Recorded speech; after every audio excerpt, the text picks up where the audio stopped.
in the complexity of urban life, people are more guarded. It's more difficult to form relationships.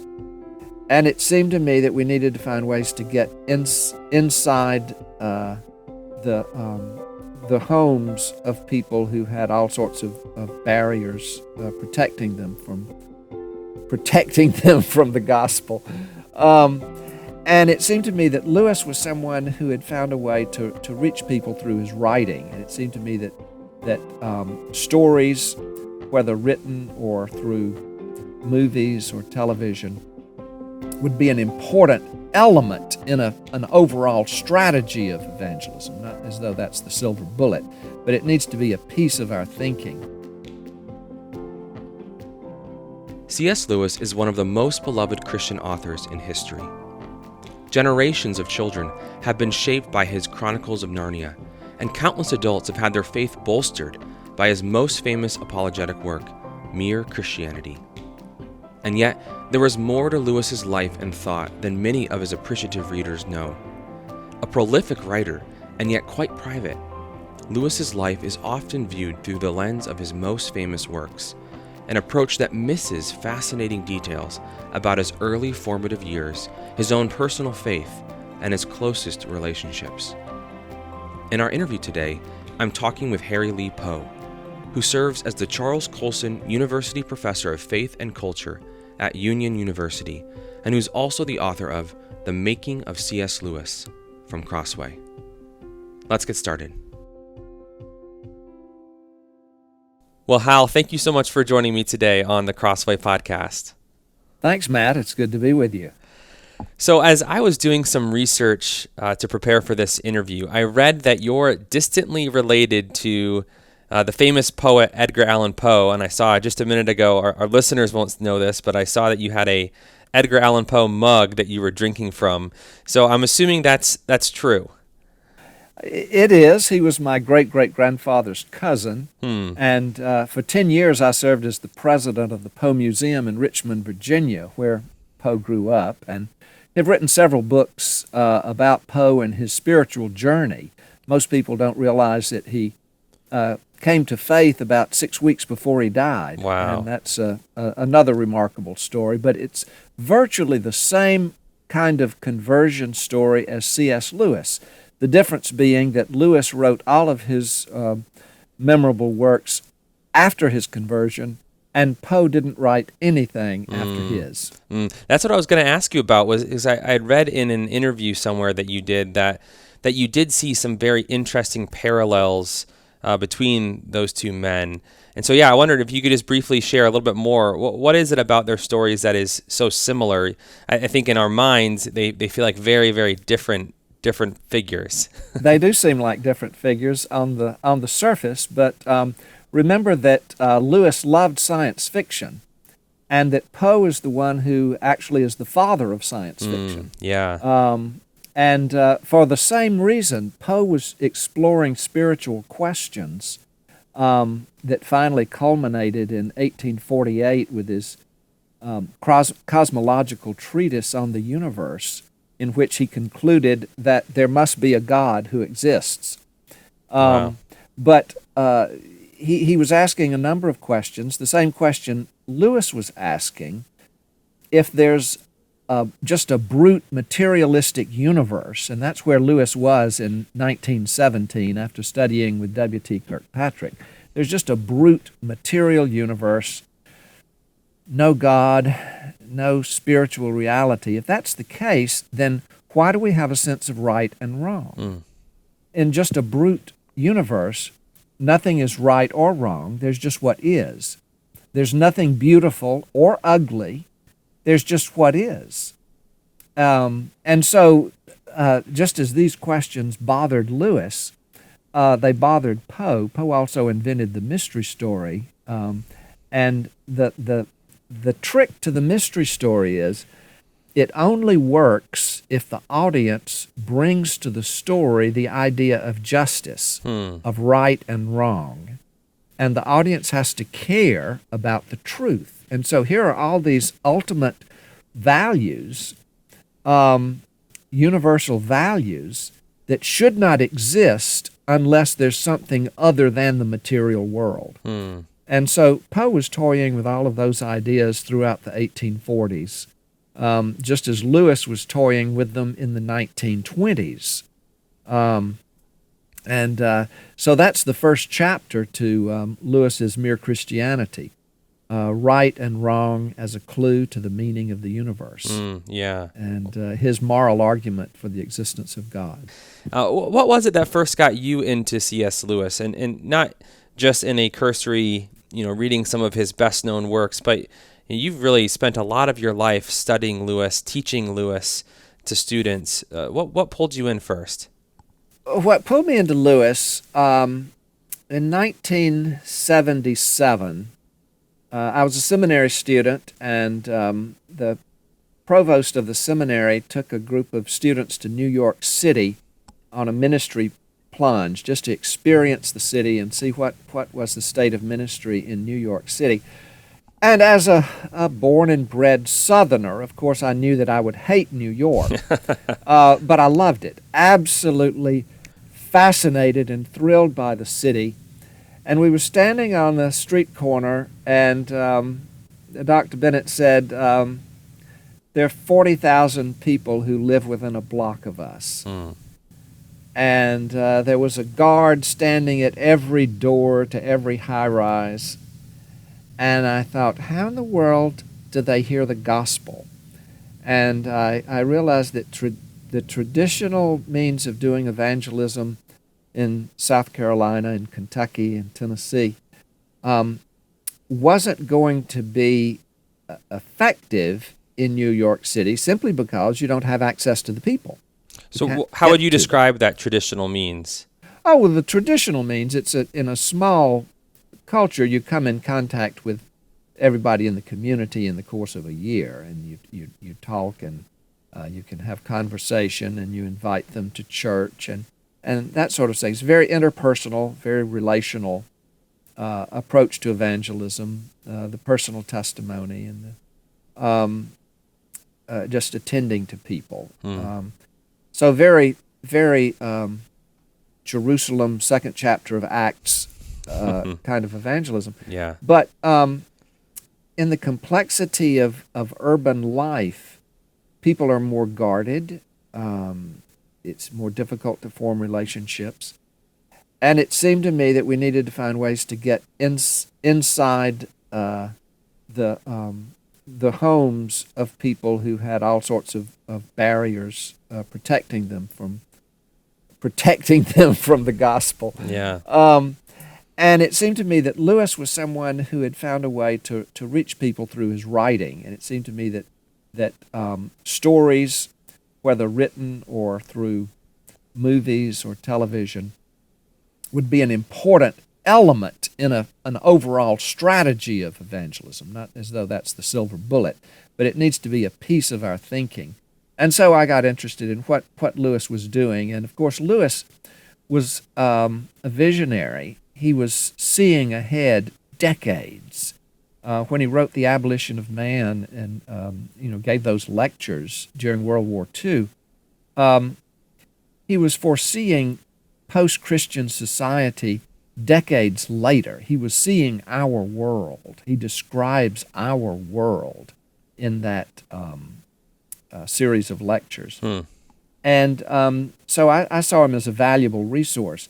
Now, I never thought of myself as a C.S. Lewis scholar because I was doing other things. I was interested in evangelism and some of the barriers to evangelism, so I've done major work in science and religion.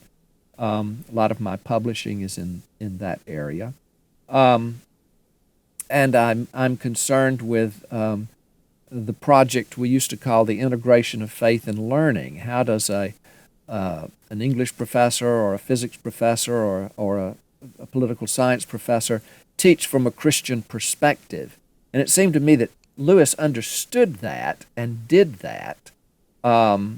He said that the best kind of apologetics is not more little books about Christianity, but more little books by Christians on every subject with their Christianity latent. Yeah. And to me, that's the key to the integration of faith and learning. You first have to understand what in what way your discipline intersects with the gospel. So that's been a major part of my work. But again, Lewis was very helpful in thinking through how to do that. So I had written a number of books before I first wrote a book about Lewis, and I realized that Lewis figures prominently in all of these books about subjects other than C.S. Lewis. So that was how I got interested in him, and his own concern for the evangelization of England. Yeah. So you talked about how this interest in evangelism and apologetics for you was what initially led you to pay attention to Lewis, and I think that's probably how a lot of us know Lewis from books like Mere Christianity. He was this apologist.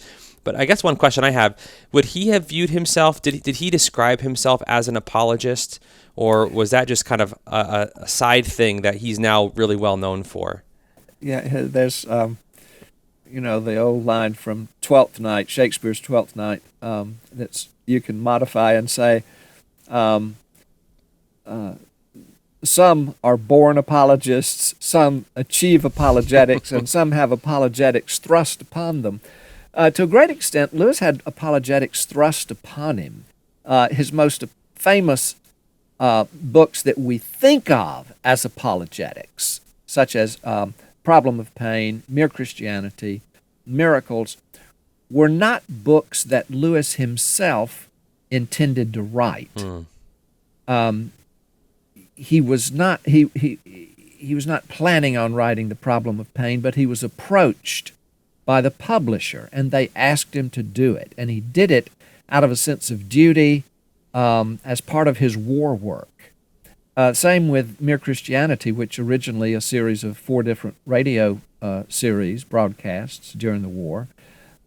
He was asked by the BBC to do each of those 4, and he agreed to do it as part of his war work. He had training in philosophy as an undergraduate. Then he went on and did a second degree and wound up being an English professor. So he knew how to think logically, and he had thought through these matters. So he agreed to do it, but he didn't think of himself as an apologist. He thought of himself as a literary critic, an expert in medieval and Renaissance literature, who happened to do apologetic work on the side. Yeah. So what did he make of the success of Mere Christianity after the addresses were been published as a book? Oh, it was a two-edged sword. He was gratified, of course, that people were buying it and reading it, and it seemed to be making a difference. But he hated it because people were writing to him, and it was taking up all of his time every day, writing letters in reply to questions people had. He was writing 30 and 40 letters a day for years. And it was a huge burden. He commented on it a number of times in letters to friends that he couldn't write to his friends because he had to write all of these letters to strangers. And he just wanted it to all go away. Yeah. So obviously then, evangelical Christians, we love C.S. Lewis, right? We've all, many of us, most of us have read something that he's written, whether it's Mere Christianity or The Problem of Pain or his Narnia series, beloved books. But I've still heard some people say that Lewis likely wouldn't consider himself an evangelical today if he were alive. And so I'm curious to hear your thoughts on that. What do you think? Do you think there's truth in that? Are there differences that Lewis would have with what we would consider to be evangelicalism that would be pretty stark? Yes. Well, what we mean by evangelicalism in the United States and what is meant by evangelicalism in Great Britain are a little bit different. And in the United States, evangelicals tend to ally politically to the right.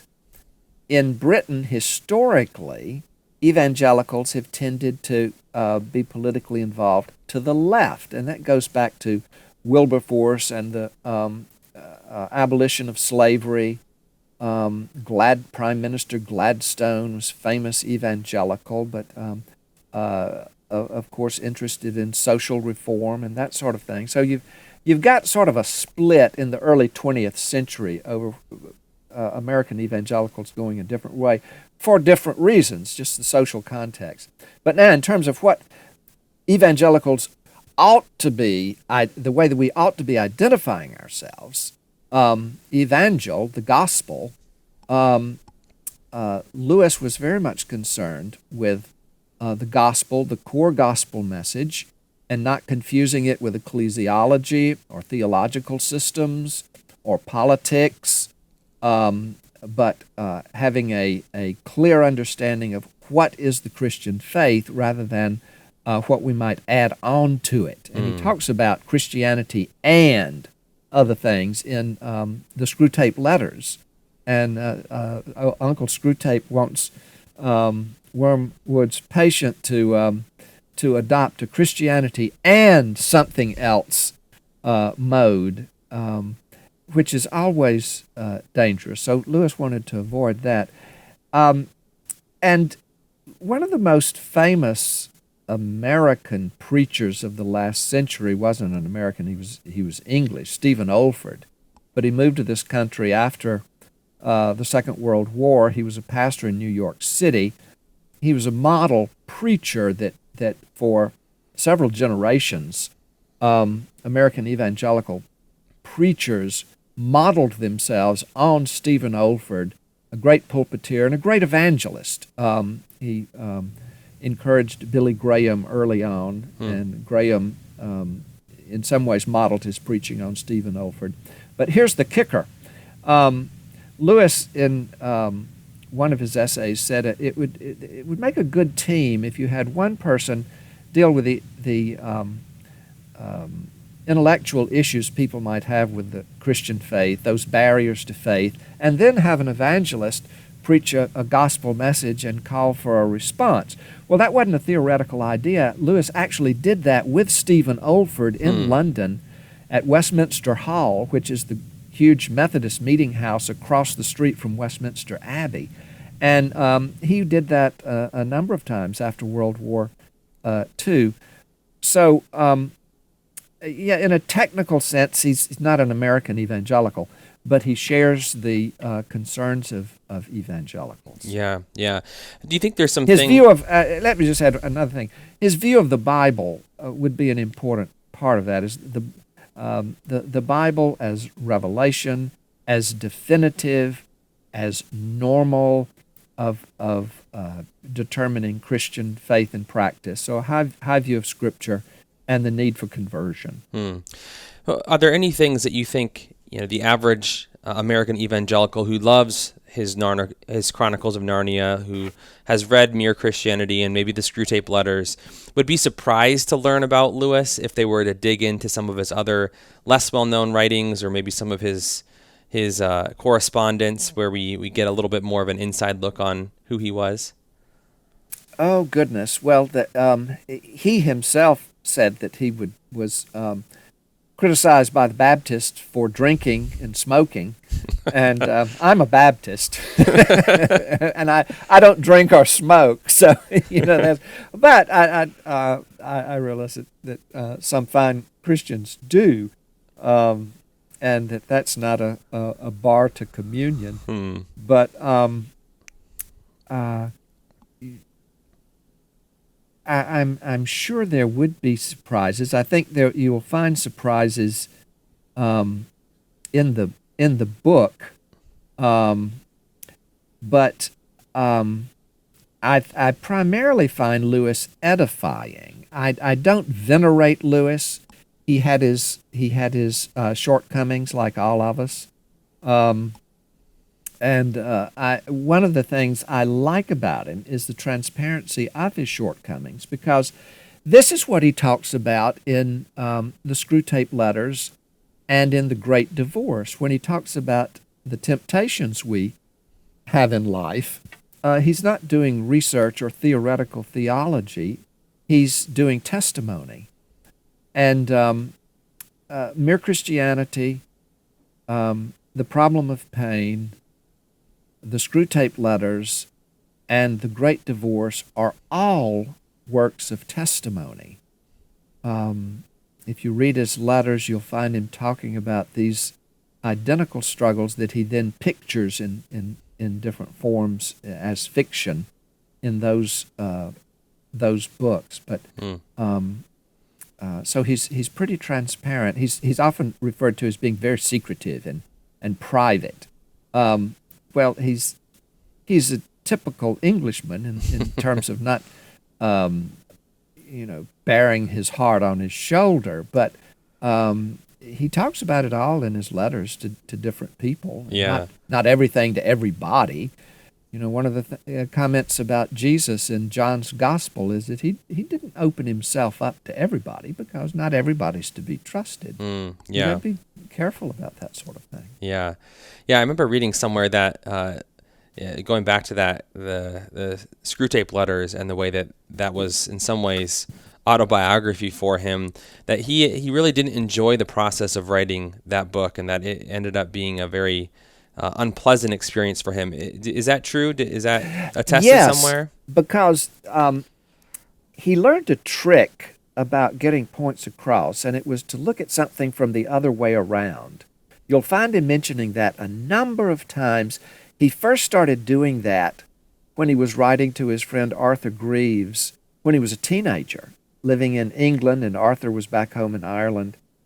And Arthur was a bit thick, and so Lewis had to think of ways to explain difficult ideas to him. And he said, "No, Arthur, think about it from the other way around." And so that's what he's doing with the Screwtape letters, looking at temptation from the perspective of Satan and his minions. And to do that, Lewis had to think diabolically. And he said it was a great spiritual strain, as though he were getting inside the head of Satan. And I think one of the problems is it's a fairly easy thing to do. Yeah. He talked about this in terms of Paradise Lost. And he wrote really the great work on Paradise Lost in the early 1940s. His friend Charles Williams had given a lecture on Paradise Lost, and Lewis said, "Oh my goodness, I need to do that." So he dusted off his Paradise Lost and gave a series of university lectures, and then published the book, A Preface to Paradise Lost. It's still in print. And anyone who's working on Paradise Lost today, they still have to refer to Lewis. They may not agree with Lewis, and many people disagree with Lewis, but he sort of set the gold standard for it, and you have to deal with him. But here's what he said about Dryden's idea that Satan is the hero of Paradise Lost, the great anti-hero, because he's bold and exerting his freedom, and he's his own man, and he's the hero. And Lewis said that's just absolute rot. The very idea that Milton would have regarded Satan as a hero is just ridiculous. And the great line of Satan in Paradise Lost is, better to rule in hell than to serve in heaven. And, that's a flip of the psalm, better to be a gatekeeper in the house of the Lord than to dwell in the tents of iniquity. And Lewis said the thing you have to remember about Satan is he's an ass, and he's to be ridiculed. In Paradise Lost, Milton is making fun of him for making such a foolish decision to rebel against the Lord of glory that he knew. How foolish. But then Lewis had to deal with, why is Satan such a well-drawn character in Paradise Lost? And Lewis said, this is the problem with literature. Our villains are often our most well-drawn characters because it's pretty easy to imagine being worse than we are. We all have thoughts that we never act upon. Yeah.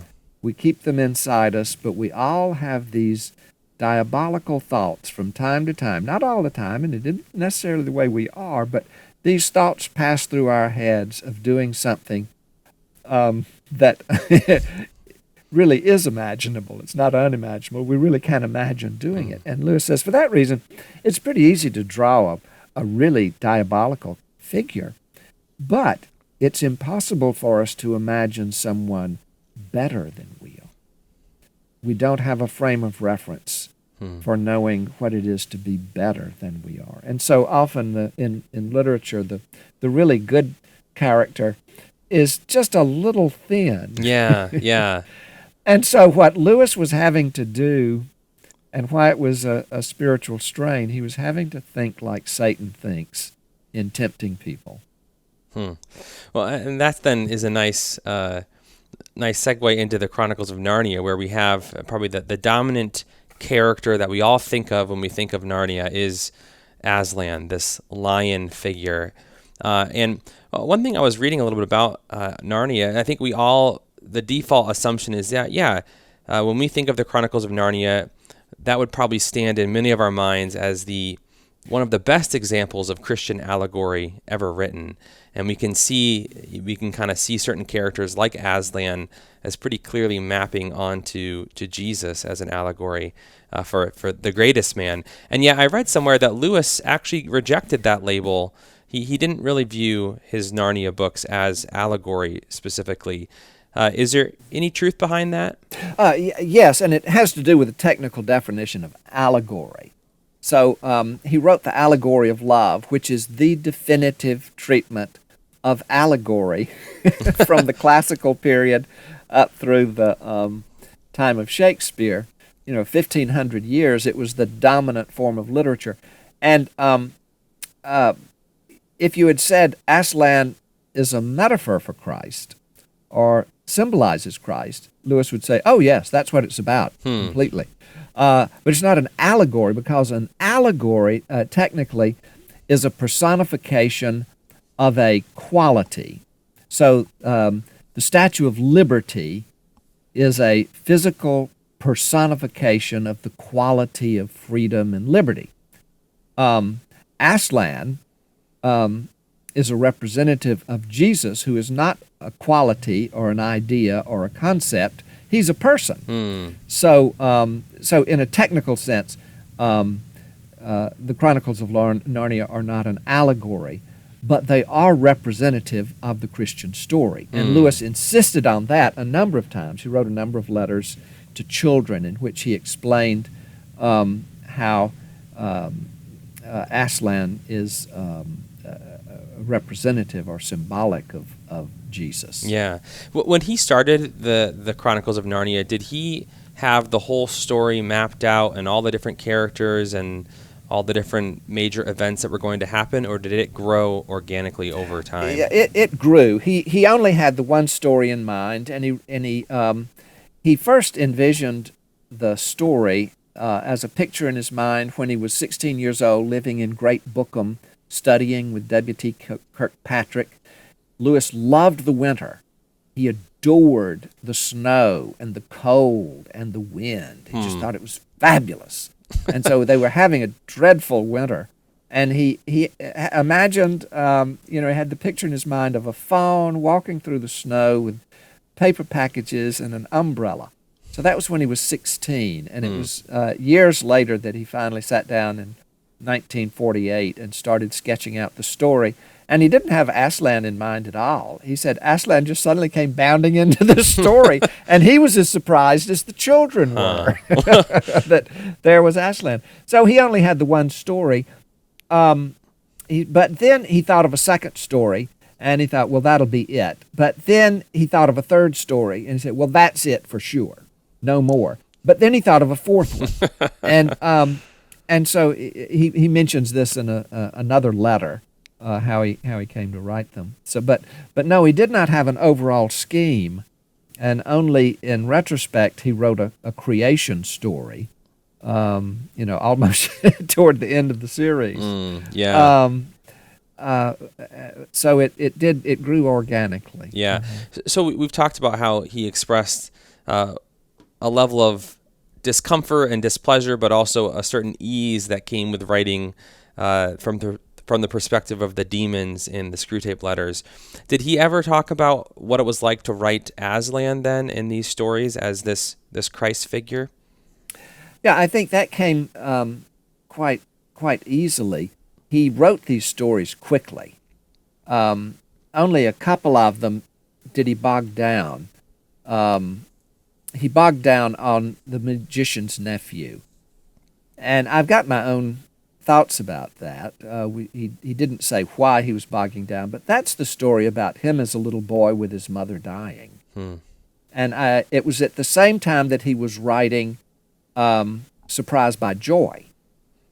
So he was doing both of those at the same time, and writing English literature in the 16th century. And Surprised by Joy is his kind of spiritual autobiography. It's his spiritual autobiography that focuses on his younger years, his life before he was 30.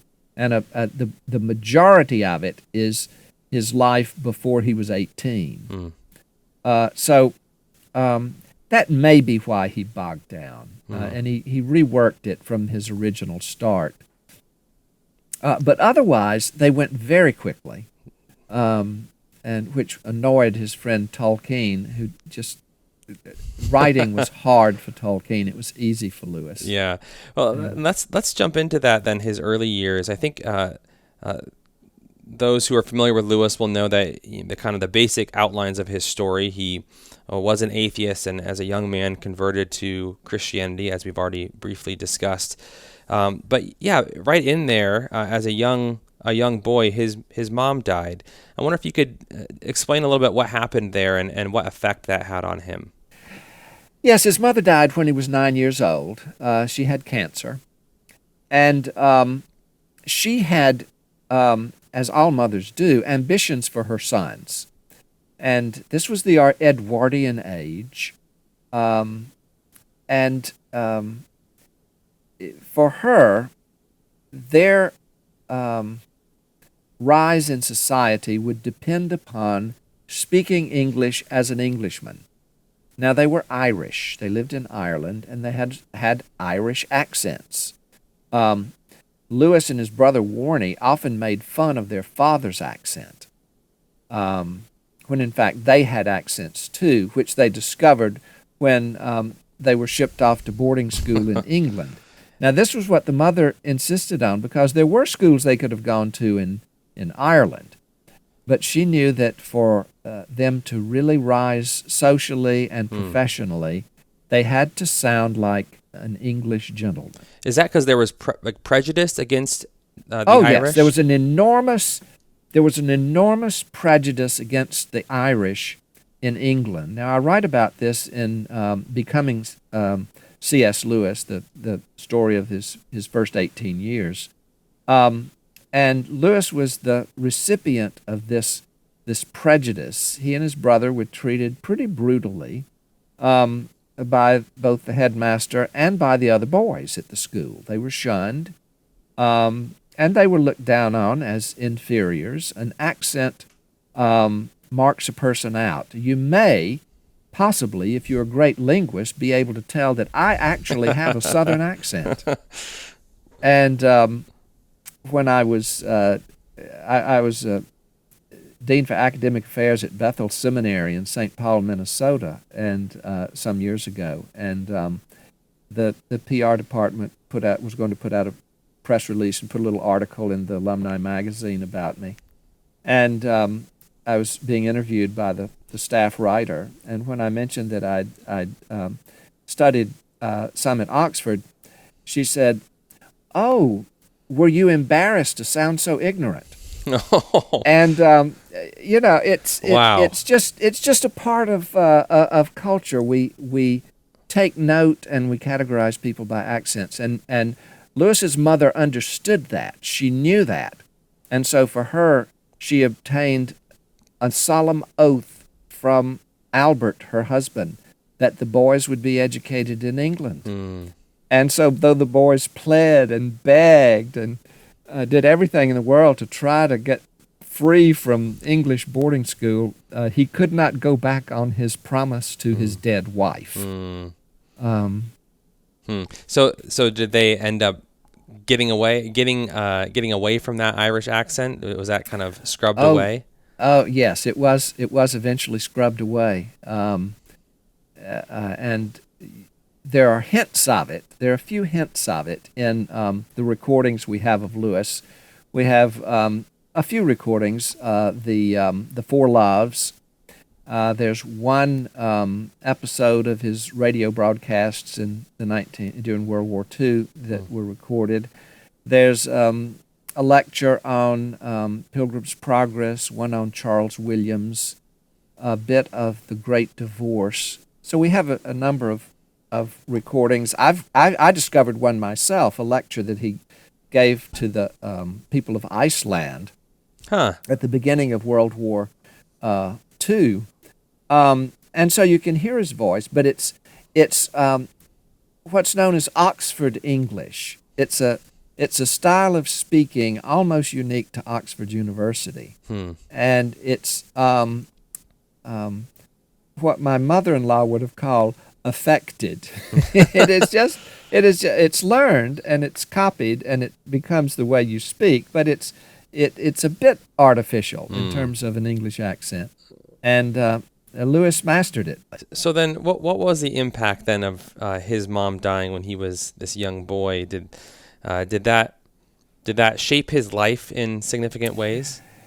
Not apparently so, but in fact it did. Years later, in fact in the 1950s, in a letter he mentioned that this was really the beginning of his disenchantment with God. And that for him this gave birth to the problem of suffering, about which he wrote at the beginning of World War II, his book, The Problem of Pain. If there's a good, all-powerful, loving God, then why did my mother die of cancer? And so it's a huge issue, and he's one of those people who was equipped to deal with it. And he dealt with it in bookends. The first one was the intellectual problem. How do you think about that question? The problem of pain. But then years later, when his wife died, he wrote the other bookend, how does it feel? And that's a grief observed. And so you need to read both of those books together to get the full sense of Lewis's understanding of it. By the way, some people often think that his dark night of the soul over his wife's death lasted for years and years. He wrote The Grief Observed in a month. It's his diary of how he felt between her death at the end of July and about the third week of August. So it's not a long period of time. And by the end of his diary, he was coming out of it, and his head was clearing, and he was sorting it out. He never got over her death, but his spiritual travail was ended by the end of August. Yeah. Did he, after he became a Christian and began to really dig into his faith, did his views on any, significant things change over the course of his life? They did, in fact. And remember that the Greek word metanoia, which is translated repentance, means to change your mind. And so at the heart of the Christian faith is the need that we all have to constantly be changing our mind, because we've all been pretty well acculturated to the world before we get saved. And part of sanctification is the ongoing process of changing your mind. And so he did change his mind about many things. His friend Owen Barfield, who was not a Christian, said that I believe in evolution and never changed my mind about anything. And Lewis didn't believe in evolution, but he was constantly changing his mind. And he said it's funny because he said it as sort of a point of pride. I've never changed my mind about anything. And I think the thing to be proud of is that you are able to realize when you're wrong about something. Yeah. And you change your mind. A big one would be his attitude towards women, and the way he changed his mind about that. And he had a limited exposure to women growing up. No sisters. His mother was dead. Then he was in a male boarding school, and then in the army, and then in Oxford, where there were women, when he was there, weren't even able to take a degree. So he really didn't have much contact, and the women that he did have contact with weren't really the best representatives of the sex. Mrs. Moore, whom he took care of until she died in 1951, was not a woman who read widely. That would be the kind way to put it. You know those newspapers at the checkout counter of the grocery store? She would have read those, but that was about it. And completely self-obsessed, very selfish woman. And you find him writing about her and her friends in the Screwtape letters. So this was his exposure. But during the war, he began to meet some different kinds of women. Sister Penelope, the Anglican nun with whom he corresponded. Dorothy L. Sayers, the most formidable apologist in her own right and defender of the Christian faith. Ruth Pitter, the poet, a very fine poet, a much better poet than any of them in the Inklings, and Lewis began to turn to her for her critique of his poetry. He realized his friends were good sort, but they weren't poets. They couldn't help him with his poetry. So he's beginning to meet a number of women who can meet him on his own terms intellectually and are very clever. And their letters, their correspondence shows that. Brilliant, Sister Penelope, a brilliant patristic scholar and Greek scholar. And so he's having to rethink that, and then he meets Joy Davidman. Well, it's all over then. And he realizes, well, I guess it is possible for a woman and a man to be friends, and then that he just sort of melts. But a number of other things as well that he changed his mind about. So you've been teaching courses on Lewis for I think over 15 years now, is what about 20 years. 20 years now. Is there a work of his that you just find yourself returning to over and over again? Oh goodness! Well, I turn to him every semester. But I think the one that surprised me most was The Allegory of Love. The Allegory of Love was his scholarly work that made him a formidable figure in the academic world. He started writing it in the mid-1920s. He published it in 1936. So it was a long time coming. But it is again, a great literary critical work still in print. And for your listeners, an academic book will get published with maybe 1,500, 2,000 copies. Crossway does a few academic books. It's a contribution to the scholarship. But if you're lucky, you'll have 3,000 copies, and it stays in print for about 3 years, and then it goes out of print, and it's never seen again. And that's what Lewis expected of his books, because that's what happened to everybody. They'll be in print, you'll sell a few thousand copies, and that's it. And he always feared being poor. Well, his books just don't go out of print. So, but the reason that Allegory of Love is so important for me is, as you go through it, you realize, oh my goodness, this is really the only book C.S. Lewis ever wrote, because all the others are overflow from the Allegory of Love. So his setting the Chronicles of Narnia in a certain age that are characterized by certain knightly courtesy is exemplified in Reapy Cheap. This is from the Allegory of Love, straight out of the Allegory of Love. The big thing that Lewis loved, and I write about this in Becoming C.S. Lewis, as a teenager, he fell in love with the journey story, where you go there and back again. And it's the story of Mallory's quests in the Morte de l'Auteur. It's Spenser's Faerie Queene. But then it's Phantastes by George MacDonald. And it's William Morris's stories about the journey to the end of the world for the great thing and how you're changed in the course of the journey.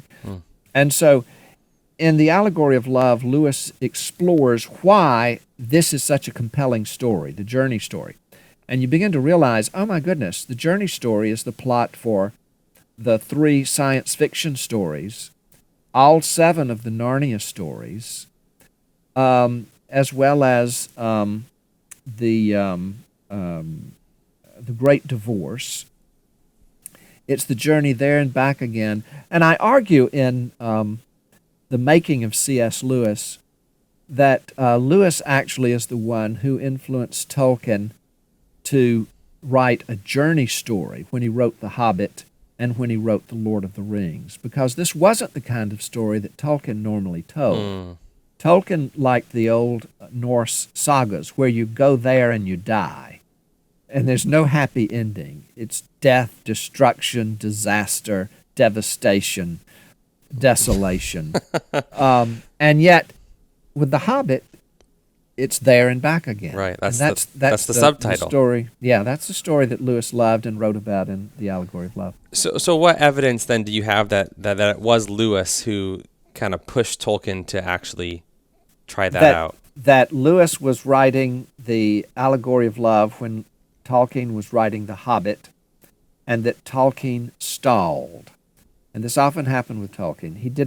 He got the story started, but he didn't know what it was about, and he didn't know where it was going. So you've got Lewis loving this story and always writing about it. Tolkien liking a different kind of story. If you read the Silmarillion and all the other stories that Tolkien was writing up to that point, they're just, gosh, awful. I mean, they're magnificent, but there's no happy ending. Yeah. Everything ends in disaster. There's no journey back again because you're destroyed. It's the Beowulf story, where Beowulf goes to fight knowing he's going to die. And that's the kind of story that Tolkien was writing.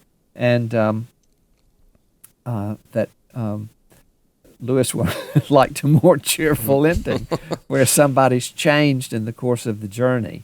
And people are never changed in the course of the Silmarillion, but Bilbo is changed in the course of The Hobbit. So that's my argument. Yeah, wow.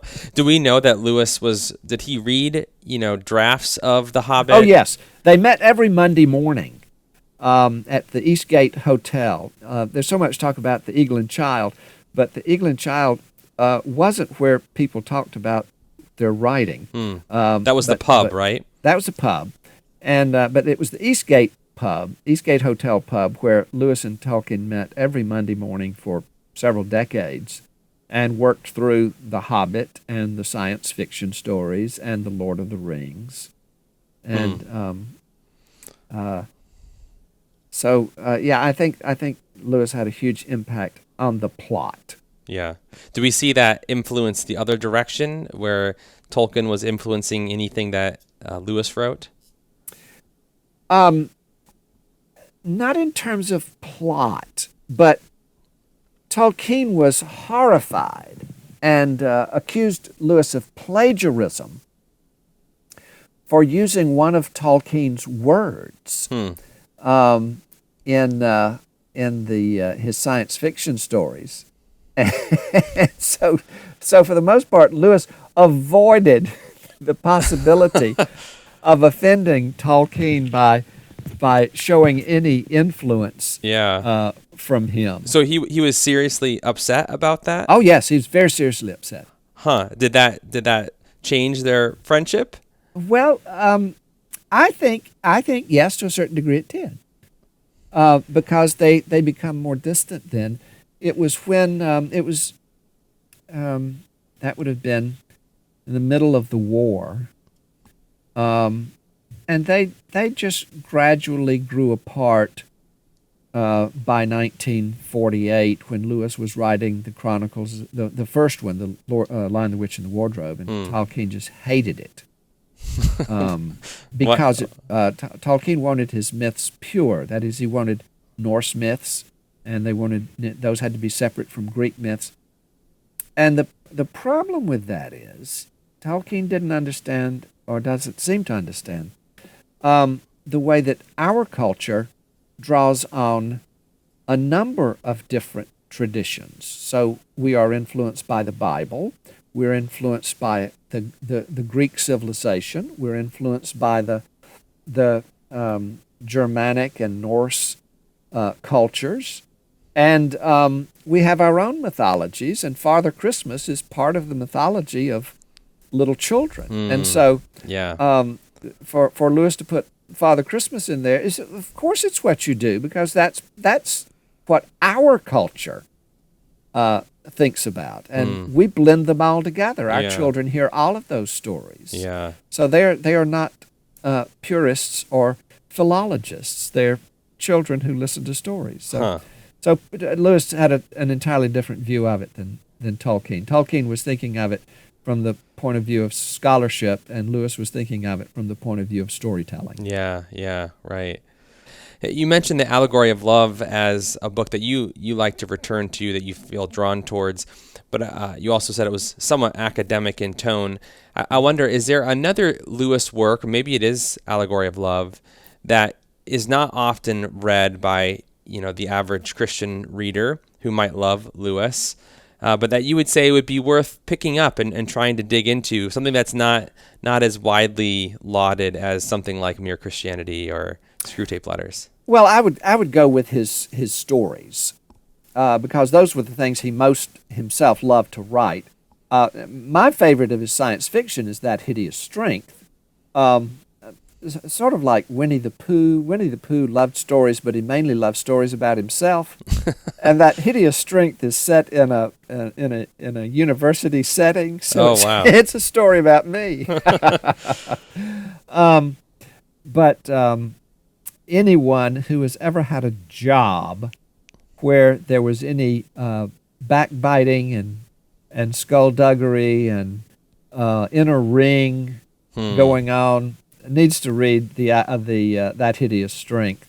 So that's one. The others, I would say, you need to read The Great Divorce. And remember, he's not giving a theology of heaven and hell. What he's really doing is exploring the nature of temptation. Because that's the critique of the book, is that he's got this low, weird view of hell, right? Yeah, and he expresses no view of hell in the book. He says it's imaginary. What he's discussing is the nature of temptation. So if you could sit down with Lewis now, after years of teaching his works and thinking about him and his thinking and his life, is there a lingering question that's in your mind that you would love to ask him if you could? Oh, goodness. I would want to explore with him the idea of imagination.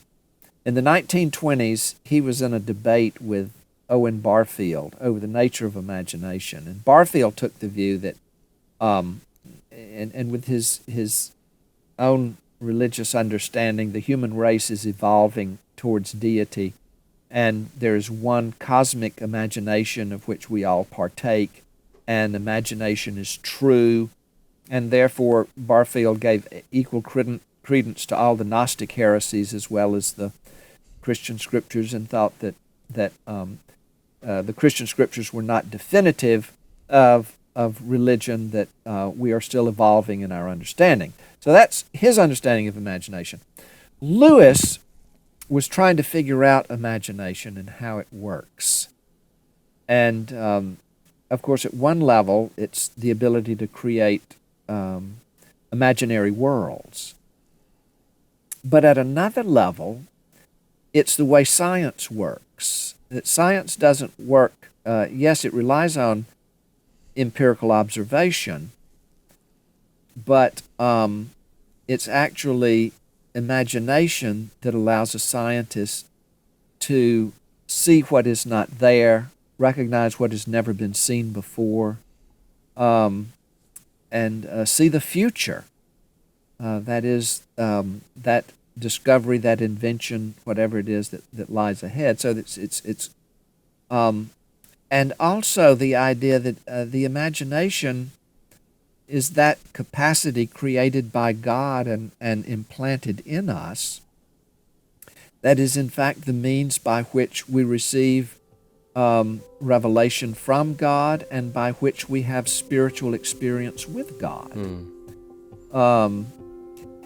And I'd like to talk about him because he never got around to writing the book. He talked about it. He never had it quite finished, and I'd love to talk with him about it because it's something that fascinates me too. Yeah. Well, Hal, thank you so much for spending some time with us today, helping us to better understand somebody that I'm sure we're all maybe fairly familiar with, who feels familiar to us, but nevertheless, there's so much there to learn and discover. Thank you, Matt. I appreciate having a chance to talk with you today. That was Harry Lee Poe on the life of C.S. Lewis. For more, be sure to check out his book with Crossway, The Making of C.S. Lewis, available online or at your local Christian bookstore. For more interviews like this, subscribe to the Crossway Podcast on Apple Podcasts, Spotify, or your favorite podcast player. If you enjoyed this episode, leave us a review. That helps us spread the word about the show. Crossway is a not-for-profit Christian ministry that exists solely for the purpose of proclaiming the truth of God's Word through publishing gospel-centered content. Visit us today at crossway.org.